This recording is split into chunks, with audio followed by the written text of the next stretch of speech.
देखिए, इसमें मैं स्पष्ट करना चाहूँगा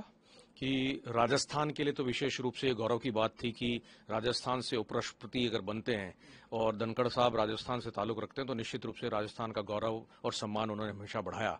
लेकिन बड़ा शॉकिंग और सरप्राइजिंग है ये कि ऑल ऑफ ए सडन शाम को जो है 9:30 के लगभग हमें भी पता लगा कि इस तरह की न्यूज़ सामने आई है। और मैं समझता हूं कि जहां तक हवाला दिया गया है धनखड़ साहब के द्वारा कि उन्होंने हेल्थ इश्यूज को लेकर के रेजिग्नेशन दिया है, मैं समझता हूं कि हेल्थ इश्यूज की जहां तक बात करते हैं, जब रिसेंटली पिछले 2 महीने पहले पिछले सेशन के दौरान उनको हार्ट की प्रॉब्लम हुई थी, स्टंट लगा था और मैं समझता हूं कि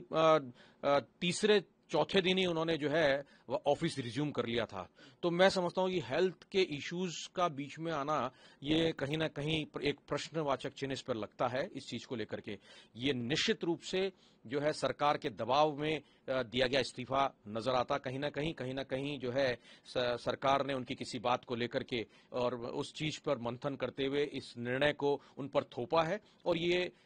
देश के लिए और लोकतांत्रिक देश के हितों के लिए ठीक नहीं है। लोकतंत्र में इस तरह का निर्णय नहीं होना चाहिए, इस तरह के दबाव जो है इतने बड़े पद के लिए नहीं होने चाहिए। मैं समझता हूं कि हिंदुस्तान के इतिहास में ये पहली बार ऐसा हुआ है कि किसी उपराष्ट्रपति ने अपने से चला करके इस्तीफा दिया हो। तो इसको हम इसी नजरिए से देखते हैं कि चाहे किसी भी स्तर का पद क्यों ना हो, सरकार अपने मनमाने ढंग से इस देश को चलाना चाहती है और वो ये सामने है।